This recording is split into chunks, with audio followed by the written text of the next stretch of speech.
शिवसेना के यही उद्देश्य देखिए, जो ये चल रहा है सनातन सभ्यता, सनातन परंपरा, सनातन के हर उस कार्यक्रम में अपने को प्रमोट करना या लोगों को सनातन के प्रति जागृत करना, जो भारत की प्रभुता और अखंडता को बराबर रखने का कार्यक्रम है। जो जात धर्म मत मजहब से ऊपर उठ के सनातन की बात करे और हिंदुस्तान में 6742 जातियों को एक करने का काम करे, वही मेन मोटिव है करने। आप अपने राष्ट्र को किस नजरिए से देखते हैं? हिंदू राष्ट्र हो ये देश, तो आप भी चाहते होंगे, क्योंकि धर्म के आधार पर भारत बढ़ चुका है, दो देश बन चुका है, तीसरा बनाने की कोशिश हो रही है, जिसको बचाने की आवश्यकता है। और वो सबसे बड़ी चीज़ आपका है, क्योंकि आप संविधान के चौथे स्तंभ हैं। प्रेस की भूमिका बहुत मजबूत होती है, क्योंकि आज डिजिटल प्लेटफॉर्म है, लेखनी और दिखाने में दोनों में बहुत आगे होने की ज़रूरत है, और आप लोग हो जो सनातन को अब आगे लाने की ज़रूरत है। संविधान की जहाँ तक बात की जाए तो भारत धर्मनिरपेक्ष है, इसमें क्या? देखिए, संविधान हर तरीके से कहता है, लेकिन संविधान ये कहीं पे कहता है कि धर्म के हिसाब से देश को बांटा जाए, वो तो बंटा ना, पाकिस्तान बना ना, फिर बांग्लादेश बना ना, ये तो धर्म के आधार पर बढ़ चुका है। और मैं संविधान के मौलिक अधिकार है, मैं आर्टिकल 16 की बात करूंगा कि हर आदमी बराबर हो, मौलिक अधिकार का हनन न हो, आर्टिकल 19 ये कहता है। लेकिन उसके बाद भी जिस तरीके की चीज़ें इस देश में प्रमोट करी जा रही हैं अगेंस्ट टू सनातन, भगवान की मूर्तियों को खंडित करना, भगवान के जो चित्र हो उस पर टॉयलेट कर देना, वामपंथी विचारधारा के लोग देश को तोड़ने का लगातार कार्य कर रहे हैं, तो ऐसे लोगों को पिछवाड़ा तोड़ने का भी काम हम लोग कर रहे हैं बहुत मजबूती से।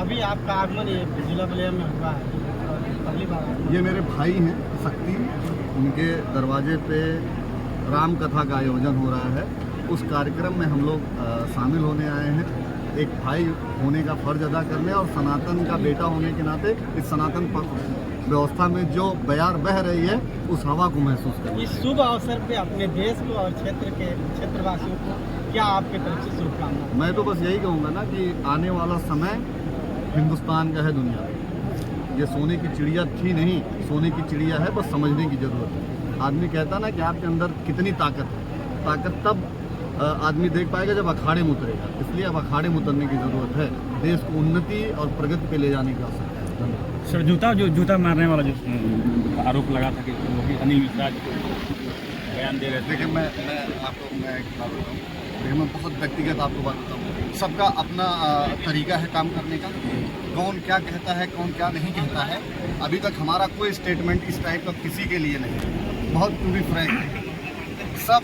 मैं फ्रीडम ऑफ एक्सप्रेशन की बात करता हूँ, संविधान में हमें बोलने की आज़ादी है, तो संविधान में जो भी बोलने की आज़ादी, अगर कोई गलत बोल रहा है तो उसके लिए CRPC, IPC और BNS की धाराएं हैं, तमाम मुकदमे उनके ऊपर लिखे जा रहे हैं, और इस तरीके कृत करने वाले तमाम ऐसे लोग हैं जो संविधान के खिलाफ, धर्म के खिलाफ, देश के खिलाफ बोल रहे हैं, उनका इलाज होने की। सर, लोगों के द्वारा आरोप लगाया जा रहा है कि ऐसे जज गए जो सनातन के खिलाफ हमेशा रहते हैं। भाई, मैं तो ये कहूँगा कि फिल्टर होने की ज़रूरत है, और जो जज इस तरीके का कृत कर रहा है, और इस देश में जहाँ पे सनातन पद्धति इतनी मजबूत है, जो देश सनातन पद्धति से बना हुआ, दुनिया में 43 सभ्यता रही हैं, 42 खत्म हो चुकी है, एक ही सभ्यता बची है, सनातन सभ्यता। अगर उस सभ्यता के अगेंस्ट अगर कोई ये बोल रहा है कि विष्णु जी की मूर्ति टूट गई है तो विष्णु जी से कह लो, तो भाई ठीक है ना, तो विष्णु जी को और सनातन को मानने वाला उसी तरीके से इम्पैक्ट करेगा कि जो जिस भाषा में समझेगा उस भाषा में समझाएगा।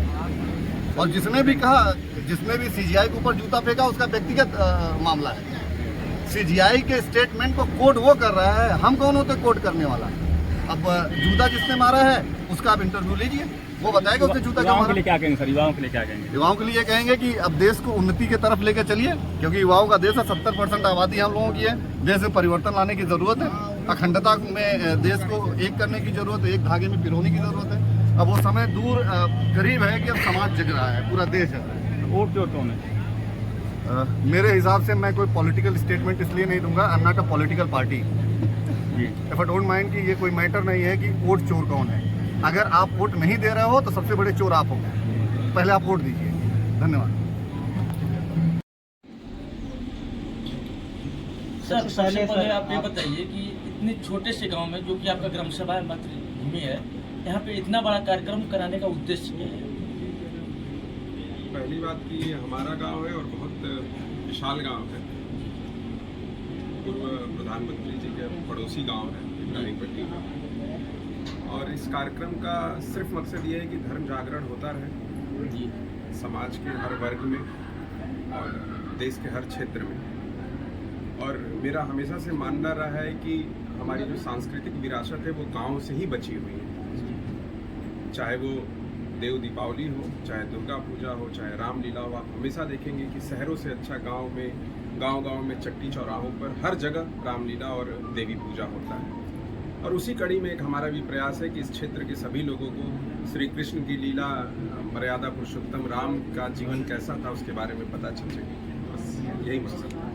आज जो कार्यक्रम हो रहा है, किस तरह का कार्यक्रम हो रहा है और यहाँ पे कौन मुख्य अतिथि के रूप में आ रहे हैं, उनके बारे में? ये कार्यक्रम आज का जो है, आज भजन संध्या है, जो कि पिछले 7 दिनों से श्रीमद् भागवत कथा चल रही थी।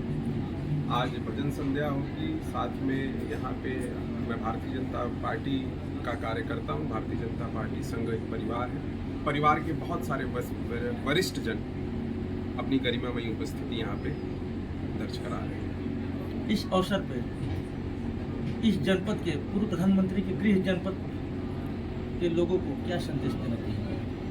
बस यही संदेश देना चाहूँगा कि ये बलिया ऐसा जिला है जिसने इस देश को विचार दिया है। चाहे वो जेपी के माध्यम से हो, चाहे जनेश्वर मिश्रा जी के माध्यम से हो, चाहे वो चंद्रशेखर जी के माध्यम से हो, उस विचार को हमको जिंदा रखना है। साथ ही साथ राष्ट्र धर्म का निर्वहन हम लोग को करना है। और राष्ट्र धर्म का निर्वहन करने के लिए हमको अपने धर्म के बारे में जरूर जागरूकता होनी चाहिए। और उसी कड़ी में इस बलिया की जो धरोहर है, जो जेपी जी की धरोहर है, जो जनेश्वर मिश्रा जी की धरोहर है, जो चंद्रशेखर जी की धरोहर है, वो धरोहर हम लोग के मन में जिंदा रहनी चाहिए। बस यही कामना करता हूँ और इसी मकसद से इस कार्यक्रम का आयोजन हुआ। सर, बिहार चुनाव को लेकर 2 शब्द कुछ कहना चाहेंगे? मैं बिहार चुनाव का सह प्रभारी हूँ। आज कार्यक्रम होगा, कल से हम लोग बिहार में रहेंगे।